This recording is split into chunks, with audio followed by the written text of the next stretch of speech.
इसके बाद हमारी दूसरी प्रॉपर्टी आती है आइसोमराइजेशन। एल्केन में isomerization it is a chain reaction, ये यहाँ पर रुकती नहीं है, बार बार। Good evening students and friends, D Sharma classes के ऑफिशियल यूट्यूब चैनल पर आपका स्वागत है। कल हमने आपको कन्फर्मेशंस की वीडियो दी थी 11th क्लास प्लस नीट और आईआईटी की। आज उसी को आगे बढ़ाते हुए आज का टॉपिक हमारा एल्केन होने वाला है। एल्केन के बारे में कुछ जेई और नीट के इम्पोर्टेंट पॉइंट्स मैं आपको बताने वाला हूँ, तो वो आप देखिए। इसमें क्या होता है, देखिए एल्केन में सबसे पहली बात तो ये है कि हेलोजिनेशन पर सवाल बहुत आता है। हेलोजिनेशन ऑफ एल्केन, इसमें क्या होता है हेलोजिनेशन में कि हम एल्केन में क्लोरीन डालते हैं, जैसे CH4 plus Cl2 in presence of sunlight, sunlight को कहते हैं HBO। Then CH3Cl plus HCl, ये हमारा प्रोडक्ट बना है and it is a chain reaction, ये यहाँ पर रुकती नहीं है, बार बार क्लोरीन से रिएक्ट होता रहेगा और हाइड्रोजन कम होते जाएंगे, Cl बढ़ते जाएंगे, finally we will get CCl4। Similarly अगर हम देखते हैं कि C2H6 लेते हैं, इसमें हम क्लोरीन डालते हैं तो लास्ट में C2Cl6 आता है और एक एक करके सारे हाइड्रोजन हट करके क्लोरीन आ जाता है, डिपॉजिट हो जाता है। तो ये हमारा हेलोजिनेशन ऑफ एल्केन है। इसमें मैं आपको बता दूंगा एक बहुत ही इंपॉर्टेंट पॉइंट है जो कंपटीशन में हमें सवाल देगा, दैट इज अगर मैं ये वाला एल्केन लेता हूँ और इसमें क्लोरीन डालता हूँ इन प्रेजेंस ऑफ सनलाइट में हेलोजिनेशन कर रहा हूँ, then chlorination will take place at the maximum branched carbon, then hydrogen of the maximum branching will be displaced by Cl। ये आपका प्रोडक्ट आएगा and now the second attack will be here, क्योंकि maximum branching पर hydrogen खत्म हो गए तो Cl will attack at the maximum branch carbon. ये हेलोजिनेशन की मेन बात है। इसके बाद हमारी दूसरी प्रॉपर्टी आती है आइसोमराइजेशन। एल्केन में आइसोमराइजेशन में क्या होता है कि जैसे हम कोई भी बड़ा एल्केन हीट करेंगे AlCl3 500 डिग्री पर, देन ये ब्रांच इंक्रीज करता जाएगा और अपना आइसोमर बनाता जाएगा। एल्केन से ब्रांचिंग बढ़ती चली जाएगी and the process is called isomerization. And after that the third point is pyrolysis और क्रैकिंग।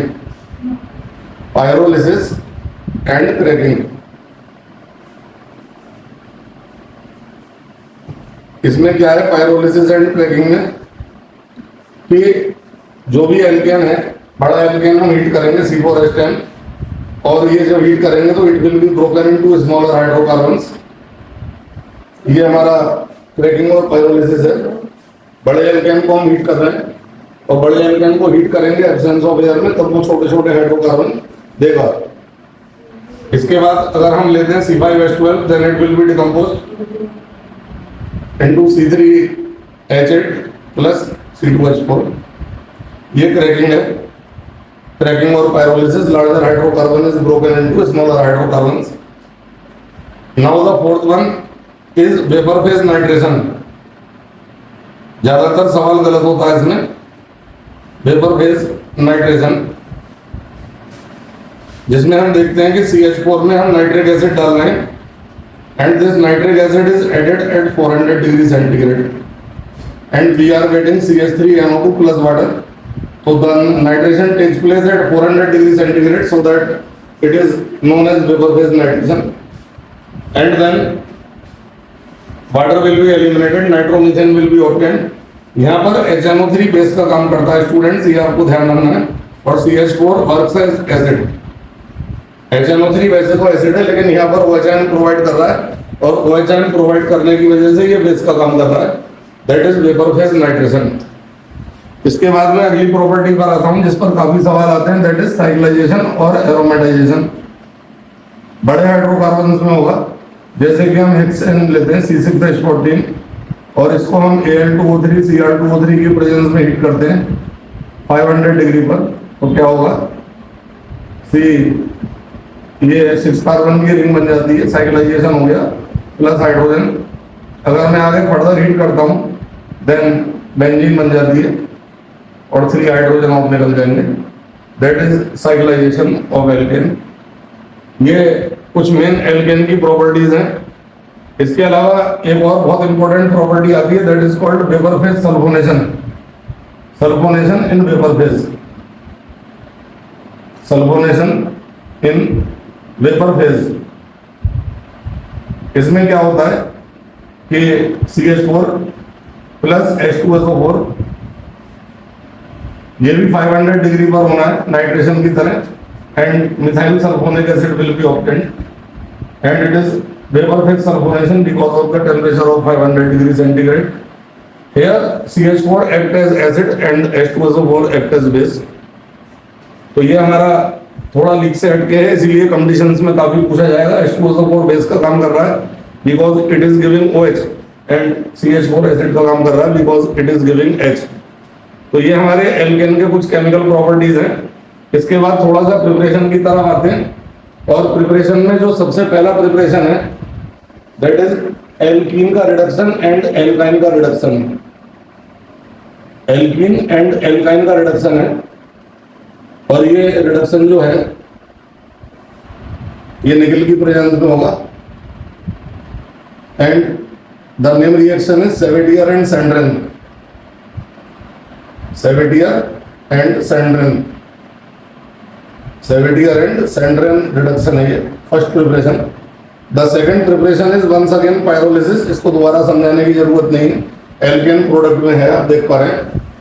और इसके बाद मैं जब थर्ड प्रिपरेशन पर आता हूं, जो कि बहुत ही इंपॉर्टेंट प्रिपरेशन है, दैट इज वुड्स रिएक्शन, जिस पर सवाल आता ही आता है। वुड्स रिएक्शन में हम एल्काइल हैलाइड लेंगे और CH3Cl plus 2Na plus ClCH3 in presence of dry ether, then C2H6 plus 2NaCl।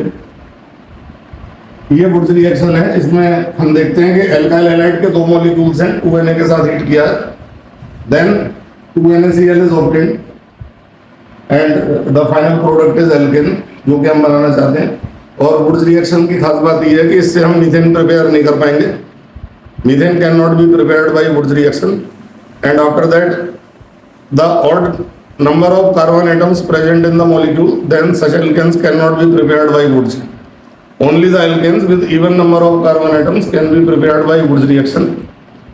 और इसके अलावा हम ये देखते हैं कि अगर एल्काइल आयोडाइड लेंगे तो उसमें वुड्स रिएक्शन का स्पीड काफी ज्यादा होगा। CH3I will be very fast, then CH3Br, then CH3Cl, then CH3F. F will react very slowly in the Woods reaction. Iodine will react fastly, and the Woods reaction is one of the very important preparation of alkane, जिसके बिना कोई paper set ही नहीं होता है। और इसमें हम short में आपको ये भी बता दें कि सोडियम की जगह पर अगर हम जिंक लेंगे, सोडियम की जगह पर अगर हम जिंक ले रहे हैं तो ड्राई ईथर की कोई जरूरत नहीं है। जिंक लेने पर ये रिएक्शन फ्रैंकलैंड हो जाता है। ये फ्रैंकलैंड रिएक्शन हो गया एल्केन का, और इसमें ईथर लेने की जरूरत नहीं है। Ether promotes the homolytic breaking of the bonds and also prevent the sodium from burning. We know that the sodium catches fire in air, then the alkane can be obtained by zinc also without the ether, then the reaction is Frankland. तो ये आपके alkene बनाने के main methods हैं। इसके अलावा एक birch reduction और है, उसके बाद ये एल्केन का टॉपिक हमारा 11th लेवल का खत्म हो जाता है। तो देखिए बर्च रिडक्शन में क्या है। तो अगर मैं बर्च रिडक्शन की बात करूंगा, BIRCH बहुत इंपॉर्टेंट है।